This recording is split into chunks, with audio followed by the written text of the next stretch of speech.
El aire en la mansión de la Vega siempre olía a sándalo viejo y a dinero frío.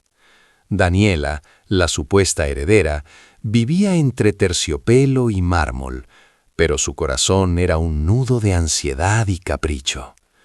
Nunca había tenido que luchar por nada, salvo por la atención intermitente de su madre, Elena, una mujer de hierro forjado y cuna de oro, cuya única pasión era mantener la impecable fachada de su linaje. A kilómetros de distancia, en un barrio donde el cemento se agrietaba bajo el sol, Sofía se levantaba antes del amanecer. Sus manos, ya marcadas por el trabajo en la panadería de su madre adoptiva, conocían el valor del esfuerzo. Sofía era sencilla, resiliente, y su mayor anhelo era conseguir el dinero para pagar los medicamentos de su madre. Sus vidas corrían paralelas, ignorantes del cordón umbilical invisible y brutalmente cortado que las unía. La grieta se abrió una tarde de lluvia. Ricardo de la Vega, el patriarca, un hombre pragmático y enfermo, había exigido pruebas de ADN como requisito ineludible para activar el fideicomiso de la... La grieta se abrió una tarde de lluvia. Ricardo de la Vega, el patriarca, un hombre pragmático y enfermo, había exigido pruebas de ADN como requisito ineludible para activar el fideicomiso de la herencia mayor. La cláusula, oscura y antigua, exigía compatibilidad sanguínea incuestionable con su linaje materno para evitar futuras disputas. Ricardo sospechaba de Pudo y de todos, pero jamás imaginó la verdad que desenterraría. El sobre llegó sellado. Ricardo, con la mano temblorosa, abrió el documento en su estudio, la luz gris filtrándose por las cortinas de seda. Daniela no era su hija biológica. El 0% de compatibilidad lo golpeó como un rayo.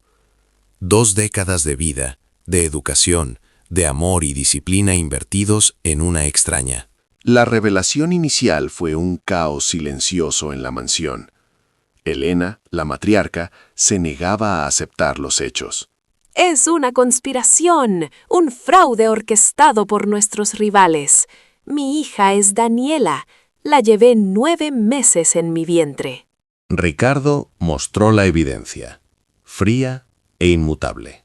Los análisis son de 3 laboratorios diferentes, Elena. Es irrefutable.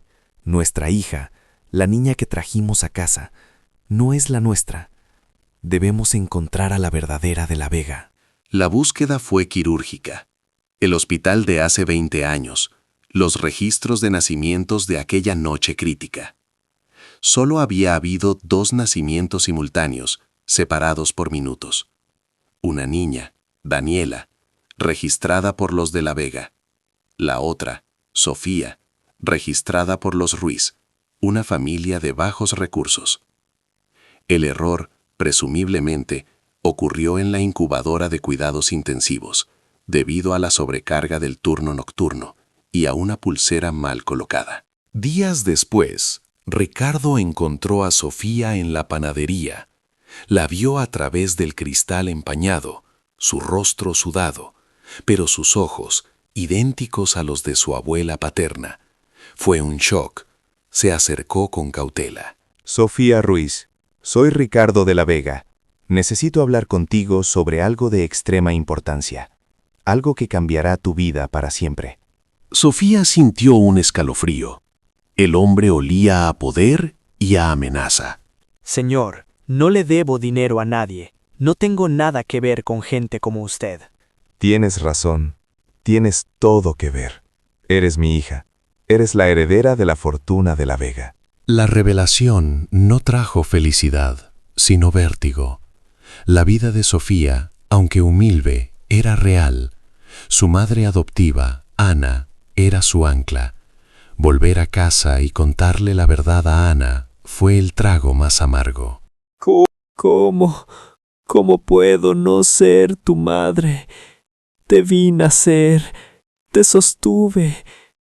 ¿Significa esto que nuestro amor no vale nada, Sofía? Mamá, tú eres mi madre. La sangre no borra 20 años de vida. Pero ellos son mi origen, y tienen derecho a saberlo, y yo a entender. La introducción de Sofía a la mansión de la Vega fue un desastre controlado. Elena la veía como una intrusa tosca, una amenaza a su estatus. Daniela, por su parte, reaccionó con una furia desmedida, sintiendo que su identidad y su reino le eran arrebatados por una usurpadora vestida de harapos. Mírala, no tiene clase, no tiene educación, no pertenece aquí. Esta farsa debe terminar. Daniela, compórtate. Es una situación delicada. Pero tienes razón. Ella es un error. Tú eres nuestro proyecto. No elegí venir aquí, señora. Yo solo vine por la verdad.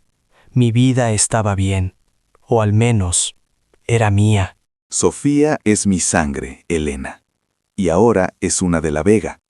Tiene derecho a lo que le corresponde. Daniela, tu futuro no está en riesgo. Siempre serás cuidada. Pero la dirección de la empresa es para la descendencia directa. Daniela no podía soportar la idea de ser relegada. Su vida siempre había girado en torno a la sucesión. Comenzó a idear un plan para desacreditar a Sofía, buscando cualquier debilidad en su pasado humilde. Utilizó a su exnovio, un abogado oportunista, para investigar las finanzas de la panadería Ruiz, esperando encontrar alguna mancha. Mientras Sofía luchaba por aprender los códigos de la alta sociedad, clases de protocolo, historia empresarial, se acercó a Ricardo. Descubrió en él una dureza protectora que contrastaba con la frialdad de Elena. Padre, si puedo llamarle así, necesito entender. ¿Cómo pudo pasar esto? ¿Quién fue el responsable? Fue un infierno en ese hospital esa noche. Tuvimos un accidente de coche y tú, la niña que llevamos, tuvo que entrar en una incubadora. La culpa fue nuestra por la prisa, quizás del personal por la negligencia. Pero debemos saber la verdad completa. Sofía y Ricardo, unidos por la necesidad de cerrar el círculo, rastrearon a la enfermera de turno en aquella fatídica noche, Marta. Descubrieron que Marta, atormentada por el error, vivía recluida en un pequeño pueblo costero, consumida por la culpa. El encuentro fue tenso, bajo la luz cruel de la tarde. Marta, envejecida por el remordimiento, les contó la historia con voz quebrada. Estaba agotada. Llevaba 30 horas seguidas. El bebé de la Vega, Sofía, estaba en la incubadora 3. El bebé Ruiz, Daniela, en la 4. Tuvimos una emergencia, un incendio simulado, el pánico. Cuando las sacaron de las incubadoras, me equivoqué al poner las pulseras nuevas.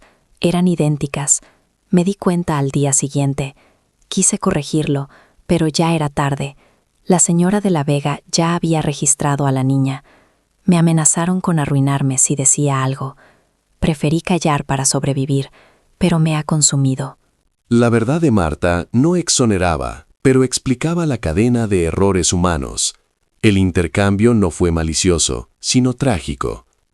Al volver, Sofía se sintió más fuerte. La verdad no era un castigo, sino la base para reconstruir su vida. La tensión alcanzó su punto álgido durante la junta directiva, donde Ricardo presentaría oficialmente a Sofía como la futura presidenta de la Fundación de la Vega. Daniela, desesperada, irrumpió con pruebas falsas de que Sofía había estado involucrada en un pequeño robo juvenil, un intento de desprestigiarla públicamente. Ella no es apta, es una ladrona. Miren su historial. Sofía, en lugar de defenderse furiosamente, mostró una calma inusual, una dignidad que Daniela nunca poseyó. Esa acusación es tan falsa como la vida que usted ha vivido. Nunca he robado. Lo que usted está haciendo es patético. Usted está actuando como una niña, no como una mujer de negocios. Yo no necesito su dinero. Yo necesito mi nombre, mi identidad. Y aprenderé a manejar esta empresa con el mismo esfuerzo que usé para sostener a mi familia en la panadería. El desenlace fue complejo. Daniela, incapaz de manejar la pérdida de su trono, cayó en una espiral de autodestrucción, finalmente siendo internada por Elena en una clínica de reposo, un acto de amor frío para salvar lo poco que quedaba de su proyecto. Sofía se mudó a la mansión, pero se negó a cortar los lazos con Ana, su madre de crianza. Dividió su tiempo y su corazón. Aprendió a ser una de la Vega, sin olvidar ser una Ruiz. Descubrió que la verdadera riqueza no estaba en las acciones de la empresa, sino en el poder de la verdad y la capacidad de amar sin condiciones de sangre. Elena, enfrentada a la realidad de que la hija que crió era inestable y la hija que rechazó era fuerte, comenzó un lento y doloroso proceso de aceptación. Un día, tímidamente, se acercó a Sofía, no como la matriarca, sino como una mujer que había perdido 2 décadas de lazos irrecuperables. Tienes los ojos de tu abuela y la fuerza que siempre quise en Daniela. Perdóname, Sofía, por el tiempo perdido, por el rechazo, por el hilo que cortamos sin querer. Sofía la miró. No había resentimiento, solo una melancolía profunda. El hilo sigue ahí, señora Elena, solo que ahora lo estamos anudando de nuevo, y los nudos siempre son más fuertes que el tejido liso. Y así, la casa de la Vega, construida sobre el prestigio, comenzó a reconstruirse sobre la autenticidad, aunque el fantasma de las 2 décadas perdidas siempre flotaría sobre sus corredores de mármol. El conflicto central de esta historia yace en la lucha entre la identidad biológica y la identidad forjada por la crianza. La verdad no solo confrontó a las familias con un error trágico, sino que las obligó a cuestionar si lazos sanguíneos pueden anular 2 décadas de amor, sacrificios y vida compartida, exponiendo la fragilidad de las estructuras sociales basadas únicamente en el linaje y el dinero. La moraleja es que la identidad no se hereda, sino que se construye a través del carácter y las experiencias vividas. El amor genuino y la resiliencia valen más que cualquier fortuna, enseñando que, aunque el pasado sea doloroso, la verdad es el único cimiento sólido para construir un futuro auténtico y libre.